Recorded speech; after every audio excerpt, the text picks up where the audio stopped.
যদি এই ফ্যাসিবাদী শক্তির যার পতন হয়েছে 5ই আগস্টে তার যদি পুনরুত্থান ঘটে, তাহলে আন্দোলনকামী মানুষ, গণতন্ত্রকামী মানুষের কি ভয়ঙ্কর পরিণতি ভোগ করতে হবে সেটা চিন্তা করেই শরীরের লোম শিহরে ওঠে।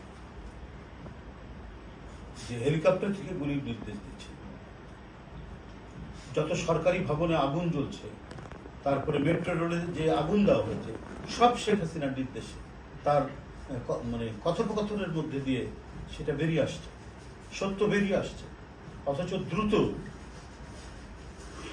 এগুলোর বিরুদ্ধে মানে এই সমস্ত ঘটনা, নাশকতার ঘটনায় মানে বিরোধী দলের উপর, আন্দোলনকামী মানুষদের উপর চাপিয়ে দিয়েছে। আমিও মেট্রো রেল পোড়ানোর মামলার একজন আসামি, আমি সহ আরো যারা অনেক নেতৃত্ব ছিলেন, নজরুল ইসলাম খান সহ আরো যারা সেদিন গ্রেপ্তার হয়েছেন আমার পরপরই তাদের নামে দেওয়া হয়েছে, আরো অনেক ছাত্র যুবনেতার নামে দেওয়া হয়েছে। অথচ এখন আমরা প্রমাণ পাচ্ছি যেগুলো সব নির্দেশনা দিয়েছেন শেখ হাসিনা, শুধু গুলি করার নির্দেশনা, হত্যার নির্দেশনা নয়, যাতে নাশকতার যে অভিযোগ তিনি দিচ্ছেন সেই নাশকতা তিনি নিজে সৃষ্টি করেছেন। যে কোনো রেল সেতু ভবন বা অন্য কোনো টেলিফোন ভবন বা অন্য যে কোনো সরকারি দপ্তরে আগুন দিয়েছেন, আগুন দেওয়া হয়েছে, মেট্রো রেলে আগুন দেওয়া হয়েছে, সব তার নির্দেশে দেওয়া হয়েছে।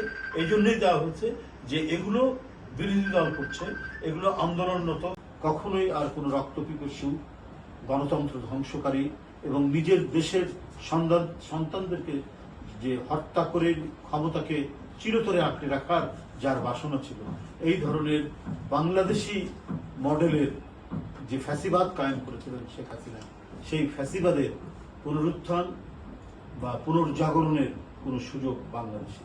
এদেশের মানুষ মধ্যপন্থী, এদেশের মানুষ মানে ধর্মভীরু কিন্তু মধ্যপন্থী, এদেশের মানুষ গণতন্ত্র প্রিয় মানুষ।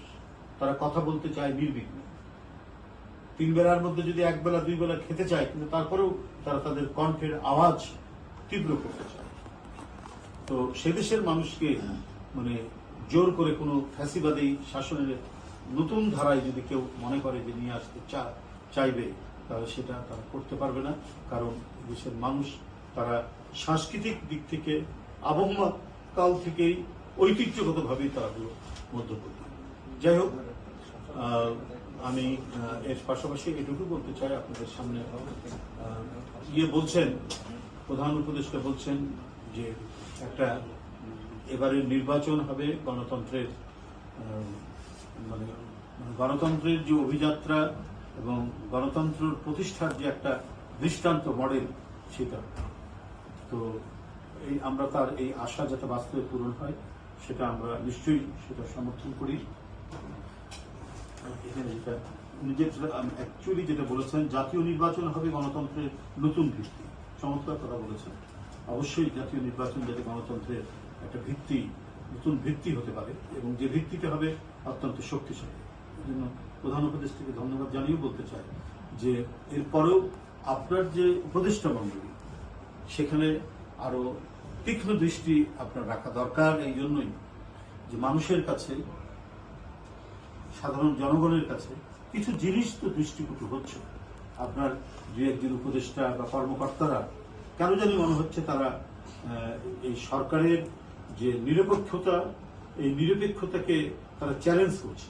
আজকেও গণমাধ্যমে যেটা আসছে, একজন উপদেষ্টা যিনি সজীব ভূঁইয়া, তার এলাকায় মানে অন্যান্য অনুন্নত এলাকার চাইতে সবথেকে বেশি সেখানে বরাদ্দ দিচ্ছে, প্রায় 2,500 কোটি টাকার মতো আমরা বেশি বরাদ্দ দিচ্ছি প্রত্যেক জেলার বিরুদ্ধে।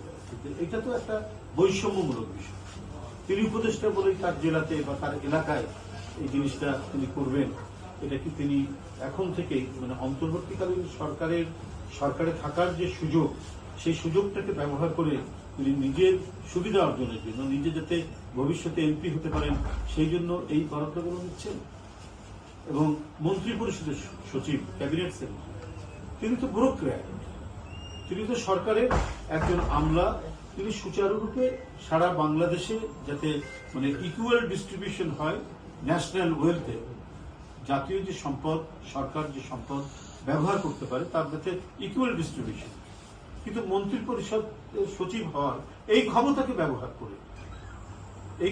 ব্যবহার করে তিনি তার এলাকায় সাতক্ষীরায় কয়েক সেটাও প্রায় 2,500-2,500 কোটি টাকার মতো আমি যতটুকু দেখেছি তিনি সেটা বরাদ্দ দিচ্ছেন। তো এটা কি করে হয়? একটা সরকার যখন বিদ্যমান কার্যক্রম করে সেখানে 2-1টি জেলায় অতিরিক্ত বরাদ্দ হবে, অতিরিক্ত কাজ হবে, রাস্তাঘাট, কালভার্ট, আর ওর চাইতে ওই সমস্ত জেলার চাইতেও যেগুলো অনুন্নত জেলা, যেখানে অত্যন্ত প্রয়োজন সরকারি টাকা বরাদ্দের, সেইখানে কোনো টাকা বরাদ্দ তারা পাচ্ছে না। এটা তো যে বৈষম্যের বিরুদ্ধে গণ আন্দোলন তৈরি হলো জুলাই আগস্টে, সেইখানে একটি অন্তর্বর্তীকালীন সরকার, অবশ্যই এটি নিরপেক্ষ সরকার, কারণ এই সরকার নির্বাচনে অংশগ্রহণ করবে না, তার নিরপেক্ষতা দিয়ে আগামী নির্বাচন তিনি নিশ্চিত করবে। তো সেখানে সেই সরকারের একজন প্রধান ব্যুরোক্র্যাট, একজন আমলা এবং একজন উপদেষ্টা কি করে নিজ জেলায় এত হাজার কোটি টাকা বরাদ্দ নিয়ে কাজ করাতে পারেন, এটার উদ্দেশ্য মানুষ সাধারণভাবে নিচ্ছে না, যে একটা অসৎ উদ্দেশ্য নিয়ে তারা কাজ করছে। আমরা শুনেছি যে ক্যাবিনেট সচিব একটি বিশেষ রাজনৈতিক দলের প্রতি তিনি অনুগত, হয়তো তার রিটায়ারমেন্ট নিয়ে হয়তো নির্বাচন করতে চান, কিন্তু সারা দেশকে বঞ্চিত রেখে তিনি ক্যাবিনেট সচিবের পদমর্যাদা ব্যবহার করে তার নিজ এলাকায় উন্নয়নের জন্য অতিরিক্ত সরকারি বরাদ্দ নেওয়া, এটা সম্পূর্ণরূপে নীতি এবং নৈতিকতার পরিপন্থী। এবং উপদেষ্টা সাহেব যেটি করছেন, একটি অন্তর্বর্তীকালীন নিরপেক্ষ সরকারের যে দৃষ্টিভঙ্গি এবং যেভাবে কাজ হওয়া উচিত, ইকুয়াল যে কাজটা হওয়া উচিত, মানে সমান যে কাজটা হওয়া উচিত, সেটা না করে নিজের পাতে অতিরিক্ত ঝোল ঢালা, এটা এদেশের মানুষ কাছে একটা বড় প্রশ্ন হয়ে থাকবে। এটা সঠিক কাজ নয় বলে আমি মনে করি। ভাই, গতকাল একটি গবেষণা সংস্থা বিভিন্ন গণমাধ্যমে বেশ আলোচনা হয়েছে যে ভোটের কেন্দ্র কোথায় এগিয়ে আছে। এইসব গবেষণা আপনারা কিভাবে দেখছেন? এসব গবেষণা সম্পর্কে আমি এখনো কোনো ঢালাও মন্তব্য করতে চাই না। বিভিন্ন সংগঠন বিভিন্নভাবে গবেষণা করতে পারে, তবে বস্তুনিষ্ঠতা নিয়ে অনেক সময় প্রশ্ন দেখা দিয়েছে। এর আগেও আমরা দেখেছি নানা গবেষণায় নানা ধরনের ফলাফল, কিন্তু বাস্তবে সেটা হয়েছে ভিন্ন ধরনের। তো আমি মনে করি যে আরো সময় যাক, বিভিন্ন আরো যে সমস্ত গবেষণামূলক প্রতিষ্ঠান আছে তারা কি ধরনের তাদের গবেষণার ফলাফল মানে আসছে, সবগুলো মিলিয়ে তখন আমরা সেটা বিবেচনা করবো।